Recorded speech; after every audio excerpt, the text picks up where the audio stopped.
आप? इतने तो क्रिमिनल नहीं है हम जितना हमारे साथ हार कर रखा है। के लिए मेडल लेके आए तो मैं चाहूंगी कि देश का कोई खिलाड़ी मेडल ही ना लेके आए कभी। इतनी दूरदर्शी कर रखी है हमारे यहाँ पे, रोटी भी नहीं खाई अभी तक किसी ने। ये कहानी है भारत की महिला पहलवान विनेश फोगाट की, जो उस दिन चीख चीख कर कह रही थी भारत के प्रधानमंत्री को कि भाई मैंने ऐसा कौन सा गुनाह किया है जो मेरे को इतनी बड़ी सजा दी जा रही है। क्या मैंने भारत के लिए मेडल जीतकर कोई गुनाह कर दिया? क्या मैंने भारत का नाम रोशन करके कोई बड़ा अपराध कर दिया? ये सभी सवाल थे भारत की महिला रेसलिंग खिलाड़ी विनेश फोगाट के। लेकिन उसके साथ ऐसा क्या हुआ था? वह क्यों भारत के प्रधानमंत्री के सामने रो रही थी? आखिर इसकी क्या वजह थी? वह भारत के प्रधानमंत्री नरेंद्र मोदी को रोते रोते कह रही थी कि मैं अपनी जान दे दूंगी, पर अब आगे कभी भी मैं अपने भारत के लिए नहीं खेलूंगी। नमस्कार दोस्तों, आप देख रहे हो संजू डॉक्यूमेंट्री के special episode struggle of Vinesh Phogat. मैं मेरी इस कहानी को स्टार्ट करने से पहले आप सभी को ये बताना चाहता हूँ कि आपने स्ट्रगल की कहानियां तो बहुत सुनी होगी, पर जो मैं आज आपको बताने वाला हूँ ना, उसको सुनकर तो आपके आंखों में आंसू आ जाएंगे। आप अपना सिर पकड़कर रोने लगोगे। इस पूरी कहानी को सुनकर आपका दिल दहल जाएगा। मेरे दोस्तों, मैं आपसे गुजारिश करता हूँ, अगर आप एक सच्चे भारतीय हो, एक सच्चे हिंदुस्तानी हो, तो अपनी इस महिला खिलाड़ी की कहानी को पूरा सुनना, ताकि आपको भी तो पता चले कि भाई जो मेहनत करता है उसकी सफलता को भगवान भी नहीं रोक सकता। आपको भी तो पता चले कि आखिर क्या हुआ था इस खिलाड़ी के साथ जो प्रधानमंत्री के सामने उस दिन रो रही थी। तो चलिए शुरू से शुरू करते हैं। विनेश फोगाट का जन्म 25 अगस्त 1994 को हरियाणा के बलाली गांव में हुआ था। विनेश के जन्म के कुछ ही सालों बाद उसके सिर से पिता का साया उड़ जाता है। पिता के जाने के बाद विनेश को उसके ताऊजी ने पाला पोसा। ताऊजी ने ही विनेश को कुश्ती के सभी दांवपेच आजमाना सिखाया। विनेश के पिताजी का सपना था कि मेरी बेटी देश की नंबर 1 रेसलर बने, और इसी सपने को फिर आगे चलकर विनेश ने पूरा करने की ठानी। विनेश के ताऊजी उनके पहले कोच बने। उन्होंने ही उनको सिखाया था कि इस तरीके से कुश्ती लड़ी जाती है और जीती भी जाती है।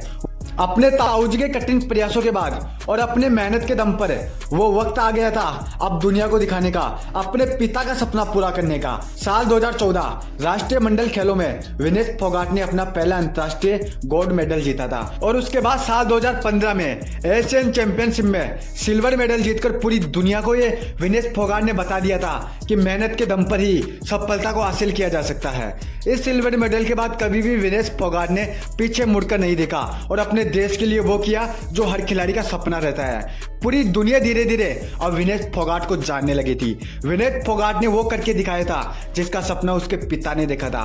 पूरी दुनिया विनेश फोगाट के नाम से वाकिफ हो चुकी थी। दिन प्रतिदिन विनेश फोगाट का नाम इतिहास के पन्नों में हर एक नए रिकॉर्ड के साथ दर्ज होता जा रहा था। लेकिन उसके बाद ऐसा क्या हुआ जिसने पूरे देश को हिलाकर रख दिया?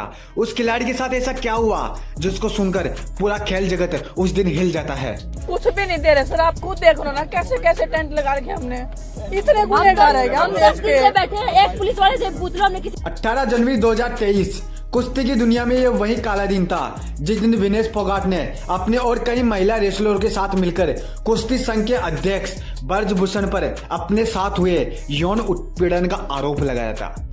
विनेश फोगाट का कहना था कि ब्रजभूषण ने उनके साथ जबरदस्ती करने की कोशिश की थी, उनका यौन उत्पीड़न किया था। मेरे को धमकी तक दी गई थी कि अगर तुमने इसके बारे में किसी को भी बताया तो मैं तुम्हारा करियर खत्म कर दूंगा। उस दिन वह खिलाड़ी हजारों लोगों के सामने रो रो कर चीख चीख कर आंसुओं के साथ अपने साथ हुई बर्बरता की गवाही दे रही थी। उसने अपने सारे जीते हुए गोल्ड मेडल और सिल्वर मेडल भारत के प्रधानमंत्री को सौंप दिए थे। उसको कहना था कि मेरे को ऐसे कोई मेडलों की जरूरत नहीं है जिसके लिए मेरे को ये सब करना पड़ता हो, मेरे को इंसाफ चाहिए। विनेश फोगाट की बातें जब मीडिया के सामने आई तो भारत का पुलिस प्रशासन फिर जाकर हरकत में आया और जांच शुरू हुई। जांच में ब्रजभूषण पर लगे सारे आरोप सच साबित हुए और उनको फाइनली अपनी कुर्सी गंवानी पड़ी। लेकिन मेरे दोस्तों, मैं आपसे ये सवाल पूछना चाहता हूँ, क्या कोई गरीब का लड़का खेल की दुनिया में अगर अपना नाम कमाना चाहिए तो उसको ये सब करके मौका देना चाहिए? क्या उसको आगे मौका देने के लिए उसका शोषण किया जाना चाहिए? उसकी मजबूरी का फायदा उठाया जाएगा? क्या यही है हमारे देश का प्रशासन? क्या पैसों के दम पर उस खिलाड़ी की जगह छीन ली जाएगी जिसके लिए वो हकदार है? क्या ये सब आगे भी चलता रहेगा या इसका खात्मा भी होगा? ये अपने आप में एक सोचने वाली बात है कि जिस लड़की ने गरीबी से उठकर अपने देश के लिए इतना सब कुछ किया, उसके साथ ही उसका यौन उत्पीड़न किया गया। उस दिन उस खिलाड़ी की आंखों में आंसू देखकर मेरा दिल दहल गया था। दोस्तों ये पूरी दर्द भरी कहानी थी विनेश फोगाट की। इसके बाद विनेश फोगाट ने दोबारा कमबैक किया और वो करके दिखाया जिसके गुणगान आज पूरी दुनिया कर रही है। लेकिन इसकी कहानी हम आपको वीडियो के दूसरे पार्ट में बताएंगे। तब तक के लिए आप हमारे चैनल को सब्सक्राइब कर लीजिए और हमें कमेंट में जरूर बताना कि क्या इस खिलाड़ी के साथ जो हुआ वो सब होना चाहिए था।